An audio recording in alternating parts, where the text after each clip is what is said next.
the Pod Network Entertainment.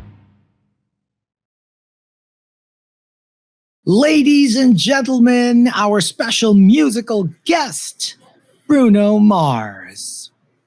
Treasure, that is what you are. Zorro, you're my golden star. Napaka-pogi. Sanji, you know you can make my dreams come true. Sino yung pink, yung buhok na chicks? Dun, dun. Some girl, Nami. Pagdating kay Nami biglang. Okay. True story. Wait, meron pa tayo, meron pa tayo musical meron guest. pa. Oh, sige, From go. a band in the 80s. Mr. Rubberman. Oh, yeah! Oo nga, no? Yeah. Yun lang. Meron Yun pa, Pinoy Meron din. Lastic Man. Si Okay, Vic Soto, Okay. Lastic Man. Bakit kailangan natin mag-invento ng kanta? Di ba? Meron namang existing songs. Di ba? Di ba? Mali mo Meron pa. Spotify. Ladies and gentlemen, sige. please welcome Christopher Cross. Sailing takes me away from all this hurt it could be. Perfect. Ay, meron pa. No. Ladies and gentlemen, I forgot the singers. Rock the boat, baby. Rock Rock the boat. Don't tip the boat over, rock the boat. Yeah. Meron pa. Ladies and gentlemen, I also forgot the singer. Ocean Deep. Cliff Richards. Cliff Richards. Okay. Oo. Ang dami niyan. Nag-iisip pa siya. Hindi. Kasi, like, I just realized, kasi Ocean, pwede rin, yung title lang iniisip ko. And hindi yung title, yung tono. Oh. 7 seas swimming so well. Let us see. Basta, Ocean. Echo and the Bunnymen yun. Echo and the Bunnymen. What? 7 seas. 7 seas. Although dito, 4 lang yung seas. So, yeah. Okay. Oh, okay. All right. Okay. So, no idea what that song is, but okay. But welcome to Only Fun. His name is Chico Garcia. And his name is Gino Killiamore. And yes, we are a Spotify exclusive. And if you want to check out your own, podcasting journey, you have to check out Spotify for podcasters. This is your tool that will guide you through, navigating yourself through your journey to podcasting. I feel so bad. I forgot about CC Peniston. Diba? Yun yung name ng artist. Kasi CC. Speaking of Peniston, we might as well do... Did you get a ton? Online lang. That's the dream! Speaking of CC Peniston, we might as well do Pinis or Not Pinis. Diba? Yeah. Our new segment. Because for today's episode, we're going to talk about One Piece. Diba? One Piece. One Piece. And, diba? Willing to wait. One Piece chicken. Natatawa ako pag si Iñaki Godoy would say it. It's One Piece. One Piece. Hindi talaga One Piece, promise. Nope. Lahat One Piece. We're going to talk about One Piece, the live action. So, since I'm super into the anime naman, which we also did an episode on when Netflix first made it available. My Penis or Not Penis, I'm already in season 7 of 7 or 8. 7 or 8. I just took kasi what I do is medyo tuloy-tuloy ako when I'm on an arc. Tapos pag natapos yung arc, and it's usually very long, pag natapos yung arc, I take a break. And I watch something else. So with the anime, I'm already almost halfway through. Kasi I don't know.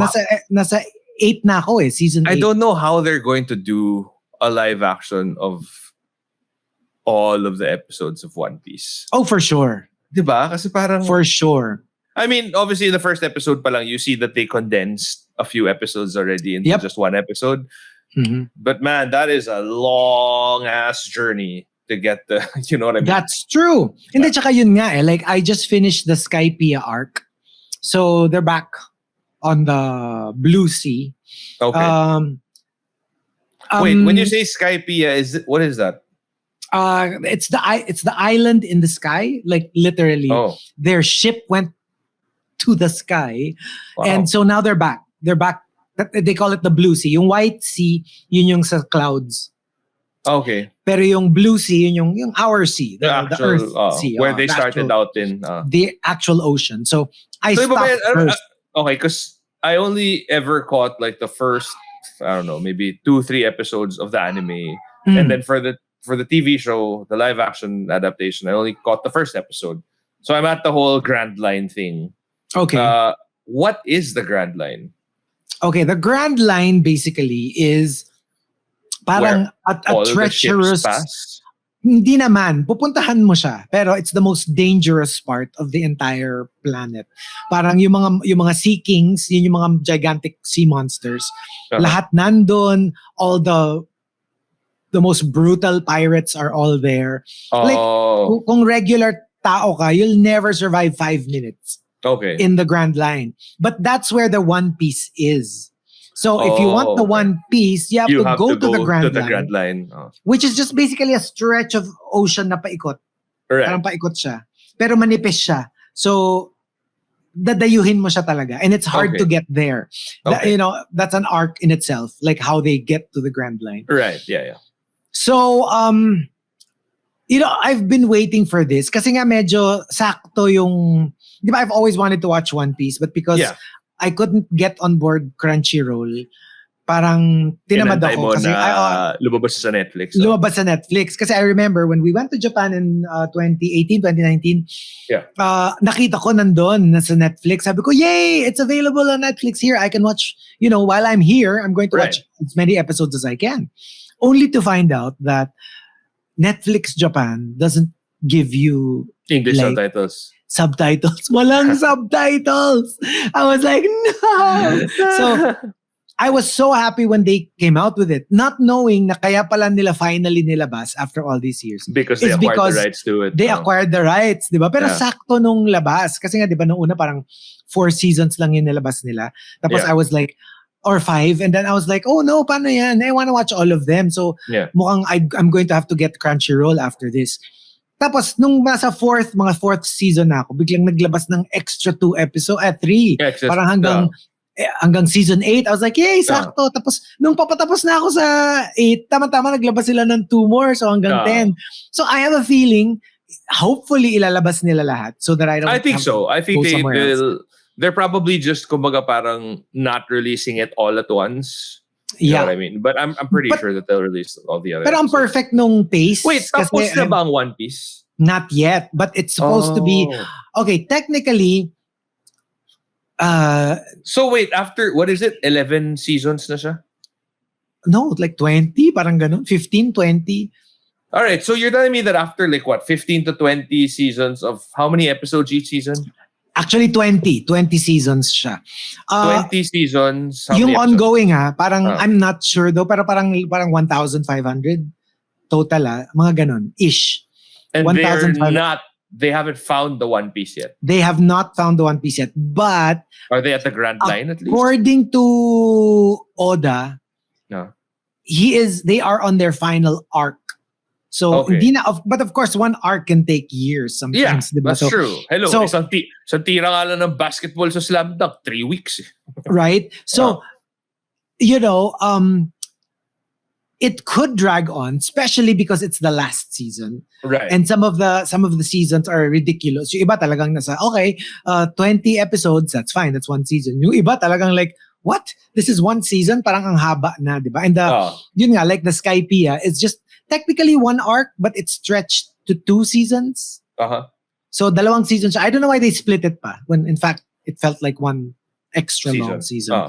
So, anyway, last arc na daw. So, I'm pretty sure mahahanap nila yung One Piece. Pero, that's what gets me so excited kasi when Netflix came out with the anime, the live action. Remember, yung mga fans who've been watching it from the start, siguro bata pa sila, grade school pa lang sila, pinapanood. Nagbago na yung graphics and everything. Diba? Oo. So for me, exciting siya kasi I'm new to this. Yeah.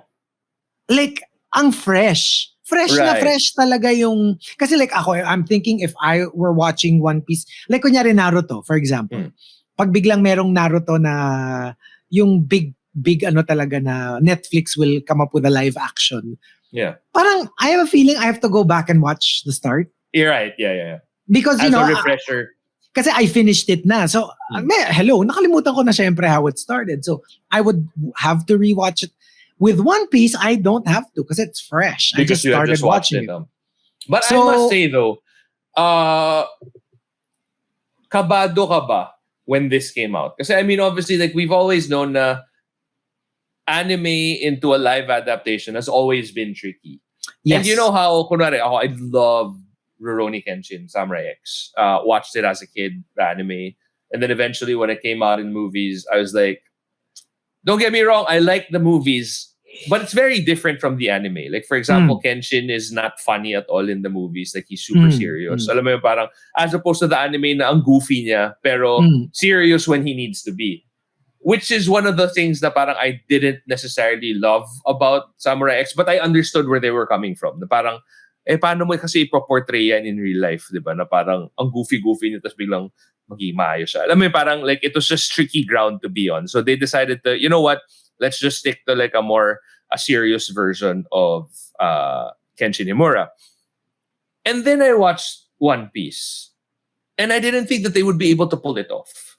Na si Monkey D. Luffy is still as animated as he is in the anime. Plus, you're dealing with a guy who's made of rubber. Alam mo yung parang, how silly could it look like in live action? But for some weird reason, it didn't throw me off. Even the snail telephone, alam mo yun, di ba parang, I don't know how they were able to do it, pero ang ganda ng for me, ang ganda ng pagka-adapt nila without compromising. Because they could have made this Rurouni Kenshin type na parang, okay, mas serious version of One Piece or whatever. But it's not. It's still, you know, his swagger is the same, his disposition is the same. But this is definitely not for kids. I'll tell you that. Because like first episode, Zoro cuts a guy in half and he's like carrying the upper body of like some dude in a sack. Alam mo yun, para, and I'm like, di ba parang, if you watch the first 5 minutes, you're thinking, pwede to sa anak ko kasi look, it's a pirate that he's made of rubber. And he has a punch called Gum Gum Punch. And then the guy, oh my God, he just sliced that dude in half. Alam mo yun, parang, can you imagine? True. Kasi ako, like, for me, I'm not like stressed that it's not going to be good. Kasi for me, parang like, it would be nice if it was fantastic, you know, and I would enjoy it. Pero like, if it's not good, I always have the anime to enjoy. So it doesn't affect my enjoyment of the franchise. It would be nice. But what I did discover was, because I was trying to see how somebody who didn't watch the anime, how they would react to the live action. Like, does it stand on its own? Right. And then, you know, like I asked Marky, who didn't really watch the anime, and super gustong-gusto niya. So I was like, okay, kasi I realized it's so hard for me to judge if it worked or not because I'm not watching because you're biased. Not so much biased. It's just that parang ang nangyayari for people who did watch the anime, nagiging parang commentator ka more than an audience member. Okay. Parang you're like, ooh, they did it this way. Ay, iniba nila yung ano. You're viewing it with different lenses. Kasi. With different lenses. So, I wouldn't say that I didn't enjoy it because obviously I'm enjoying it. Kasi like, some parts more than others. But there's a part of me that's hindi yun talaga perfection yung part na yun, di ba? So, wala tayong reklamo doon. Can I just say, he's such a good-looking dude. And his charisma is like, whoa. Let's take a moment of silence. Just to admire the hotness of Makinyu. Ang pogi niya. Ang pogi niya. And here's the thing. Even before, like, ito yung kwento ko dapat earlier. So, when Marky went to Japan, And then, syempre, Pokemon, ganyan. Tapos biglang, I get a call, right, out of nowhere, na yung, what you call it, like FaceTime, not FaceTime, Messenger, na may video. And then, I was like, sabi niya, guess where I am? Sabi ko, what, where? Sabi niya, there is an actual One Piece store. So I was like, oh, wow, are you kidding me? Sabi niya, sige, what do you want? Sabi ko, just stickers. Look for Zoro. Who's Zoro? Anyone with green hair. Basta hanapin mo yung green hair. Talagang puro Zoro lang yung hinahanap ko. Like, yung sabi ko, sige, kung wala si Zoro, sige, Sanji, yung blonde na naka-suit. So like, which is Sanji ba is the chef. Okay. Not the... Ay, wala pa. Wait, what have you watched? First episode pa lang, it's the only blonde I encountered was the son of si Iron. No. Mamaya pa yun. And I'm like, part of the crew, part of the Straw Hat Pirates. But anyway, yun yung talagang, even without Makinyu, you know, like Zoro was my favorite character. Bet mo na. Sabihin mo na lang. Bet mo siya. Di ba? Ay, Lods mo siya. Alam mo, okay. Wait.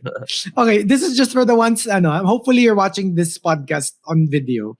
Kasi this will have a video component. So, can I just, pag wala akong magawa, minsan, I go on Pinterest. Just to look at like search ka stuff lang ng NSFW na Zoro, gano'n. Ay, nako, sabi na nga ba. Diyos ko po.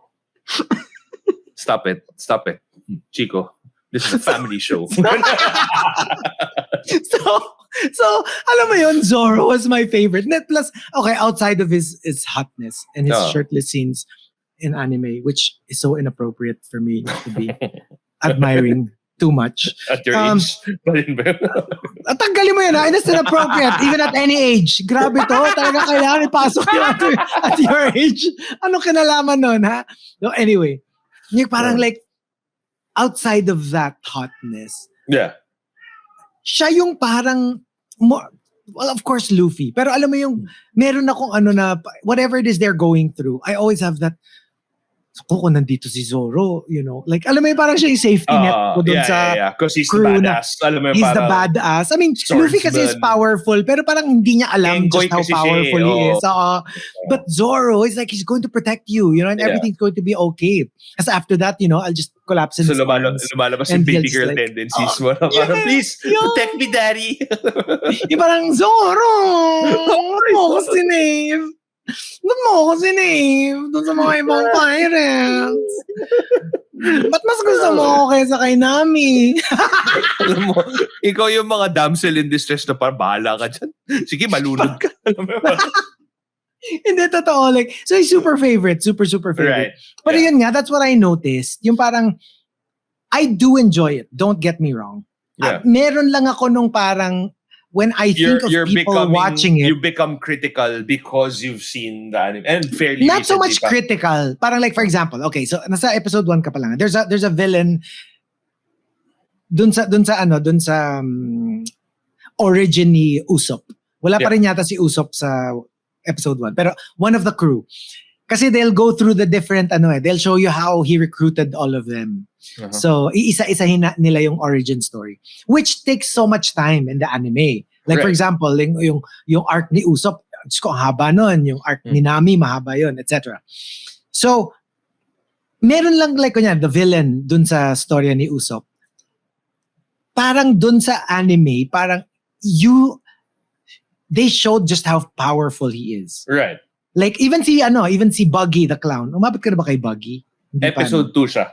Okay. Siya yung so, end ng episode 1 parang may wanted poster ni Buggy. Oh, yun. Okay, so, si Buggy, tsaka yung the next villain. Yung parang in the anime, you get this hopelessness na, oh my gosh, paano nila matatalo yan?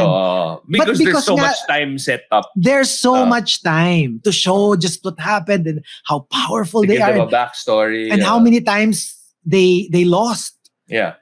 Yung lahat sila, yung kayang-kaya sila ng mga villain. So, here, since they're condensing everything, isang battle, talo agad. You know, that part. So, it's like, so I'm like, so are they getting... So, you get this feeling na parang, overpowered nung heroes natin. Kasi they never lose.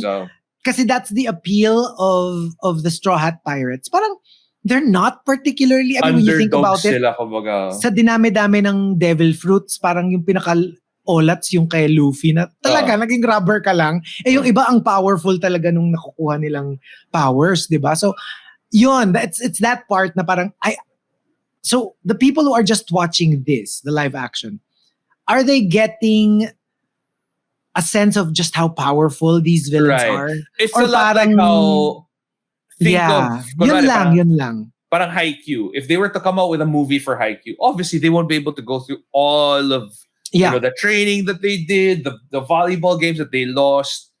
So you wouldn't necessarily know like parang, this is the, nakalimutan ko yung name ng team, pero their defensive wall. Alam mo yung ganyan na parang, because nga you lost all this time to kind of establish, which you understand din naman. Kasi I mean, obviously, if you came up with a live action version na completely faithful to the anime, can you imagine how long that would take? Tumanda na lang lahat ng actors. Alam mo yung mga ganun na, in the same way that like, kunwari, whenever you try to establish, like with books to movies, diba? If Lord of the Rings tried, and even with how critically acclaimed and commercially loved the Lord of the Rings is, they still left out some parts of the book that they couldn't translate to the movie, like Tom Bombadil and whatever. Kasi parang if they did, 3.5 hours na nga yung extended, yung director's cut, diba? Paano pa kung sinama mo yung buong movie, 10 oras na tayo nakaupo for one episode. That's the thing. I never read the books, but when I watched the movie, oh my gosh, like it's one of my all-time favorites, like in my life, of all the movies that I've ever watched. So yun lang yung wina-wonder ko in my head. The ones who didn't watch, hindi naman. Actually, alam mo, I love it as it is. I won't change anything about it. I just wonder, the ones who didn't watch the anime, are they getting the full experience? Right. Yun, like, alam mo yun, yung parang, kasi, like for example nga, like I told you, Marky, maybe not the full experience, pero kumbaga parang, like Marky loved every a good minute sampling of it. Gustong gusto niya. So I'm like, then I guess it's good. Kasi ako, I like it. Pero yun nga, iba yung experience nung memoryado mo na halos every scene. And, you're actually like, but I have to say, dun sa episode 1, sobrang goosebumps nung, I love how they did it. I hope they have more of it. Kasi ako nasa episode 3 pa lang ako. The ending, yung si Buggy the Clown. Si Buggy the Clown. Tapos biglang the music in the background. Yung medyo nakaka-nervous the music. Like, I loved the whole scene. The build-up. The build-up. Like, I was like, ooh, goosebumps. Yung kasi parang like, little do our heroes know that this is what it is store for them. Parang gano'n yun. Medyo nadidistract lang ako kasi ang pogi nung Buggy the Clown na kinuha nila dito. Kasi yung sa anime, nakakatakot si Buggy the Clown, as in promise. Pogi ba si Buggy the Clown? Dito? Ano ba? You could tell. Even, I don't know how he looks like, pero even, you could tell under the makeup, this is not a Buggy the Clown. This is Boogie, oogie, oogie. I mean, this is a boogie, oogie, oogie. You can hold my horn any day, clown. Is that the only big red you have?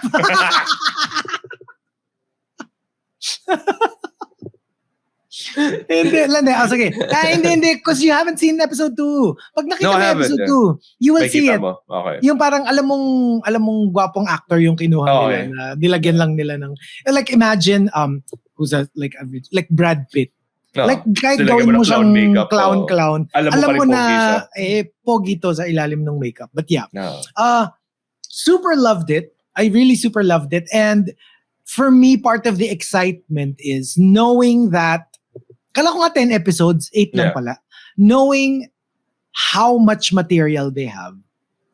Part of the fun is guessing how they'll squeeze everything in. Right. Actually, I don't know if that's a good thing kasi medyo habang you're not in the moment because you're always thinking, paano ba matatapos na hindi pa nila na how will they end this? Ang haba pa nito. Alam mo na yung kwento So alam mo na kasi yung kwento.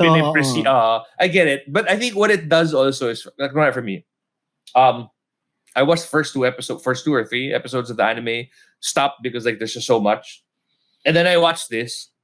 And then I feel like if I continue watching this and then I finish the first season, what this will make me do is want to watch the anime for a more detailed experience. Kind of like how I did that with there's this Netflix show called Kingdom, not the zombie one, but it's based on an anime also. And then I watched it. I really enjoyed it. And then I looked it up and I was like, oh, it's based off of an anime pala. So now I ended up watching the actual anime. Alam mo yung ganun, na parang, because I wanted a deeper dive into that world, I watched the anime. In the same sense that Rebels came out before, I watched like a couple of episodes or so, but because of Ahsoka, and I'm like, all right, I'm gonna deep dive into Rebels. So it's a win-win for both. You know what I mean? That's Whether true. the anime or the live show. Because for the anime watchers naman, parang if you haven't seen it in a while, parang, and I also want to see like how well they did it or how, so either way it works. So if I were you, just hop on over to Netflix and then watch One Piece anyway. I really have a feeling that once you start watching the live action, it will encourage so many people to check out the anime. Yeah, for Even sure. the ones who are not into anime. Kasi iba rin yung humor kasi ng anime. I mean, to be honest, even yung humor nila dito is still very American. Yung kasi minsan meron Japanese humor na parang like, anong nahit-hit nitong mga to? Di ba? Parang napaka Hello, parang look at ang Super weird Mario. humor nila. Alam mo yung ganyan na parang, who in the world would have thought of fighting like Goombas and like chicken ducks? Alam mo yung mga ganyan na parang, are you high on something but you enjoy it anyway? You know what I mean? Yeah, do check it out. One Piece, the live action is now available. The live action adaptation is now out on Netflix. I think it's episode 3. Out Sorry, now. One Piece. 3 episodes, no? Or all episodes na ba? All na. It's all there. Na. Okay, all there. Yeah. So you just check it out over there. Of course, we want to thank our partners, the Pod Network Entertainment. You can check us out on social media. It's at OnlyFunPH, at Chico Garcia for him, at Gino.Killiamore for me. All right, so as we say goodbye, go baseball. That is all. Yeah, you know what? Zorro was right. That's a horrible name. Well, like, why? Go Why? baseball. Pero nagulat din ako na yung may nude scene, may papwet. Oo nga. Diba? Parang, wow! Alam mo, napaisip ako. I was like, did he ever do that in the anime? It's like, tsaka ba't hindi si Zorro? Hindi, kasi in the same way that like, remember what this... Sana si Zorro na lang. Si Zorro na lang, no? But remember this anime na, which one was it? Zom 100. Yes! Zom 100, diba? Yung jumping from one building to another, naghubad siya. Pero sa live action, wala. Buduy. Pero like that's one of the more awaited parts. Kasi all throughout the series, they would change outfits. Alam mo yung parang as nagpapalit yung season. Nag-iiba-iba sila. Wait, so you're telling me that Luffy eventually will dress nicer? Oh, yes. Oh, thank God. Well, thank God. ish. Oh, ish. Well, I'm not really, it's more of the Zorro outfits I'm waiting I'm for. sure. Okay. Meron kasing part dyan, like shirt. Si Nami, naalala mo ba kung ano suot? Hindi na. Siya yung navigator, no? Alam mo yung 8 seasons na yun, napapanood. Siya ba yung navigator? Hindi, yun pa. Okay, one last. Alam ko we're saying goodbye na. Pero, like, they do have nice differences kasi dito parang ang badass ni Nami. I mean, badass naman si Nami, pero like, it's a running gag kasi sa anime na parang like she's so useless pagdating sa fights. Kasi kasi palakas na ng palakas yung mga enemies, hindi na mga regular people, di ba? So, she ends up like always like lagi siyang damsel in distress. Most of them are able to, kahit nga si Usopp, meron ng mga exploding stars niya, di ba? Parang Nami lang talaga yung wala. Dito parang with her like stick. The stick, yeah. With her bow. Well, maybe it's also because when One Piece came out, originally, how long ago did it come out? Like early 2000s, late 90s? Oh, late 90s. So it was a different time. So obviously now, like they kind of parang mas girl power na. So I love it. Parang wag na natin masyado i-damsel in this. But what I do want to find out is the pink-haired guy with glasses, the one who wanted to become a Marine. Will he eventually figure into the story? I'm sure he will. Oh yeah. Yeah. Okay. Well, anyway. Well, something to look forward to. He comes back. He does a little cameo. Pero I'm sure meron pa yan down the line. Past the 8 seasons. Kasi kala ko nga parang, anyway, it's a stipulation for somebody who hasn't watched One Piece. But check it out. All right. Check it out. See you guys next time. Bye. The opinions of podcast creators, hosts, and guests are not necessarily reflective of the official stance of the Pod Network Entertainment, its hosts, or other network programs. The content created by the people behind the podcast is personal and not meant to harm any religion, ethnicity, group, organization, company, or individual.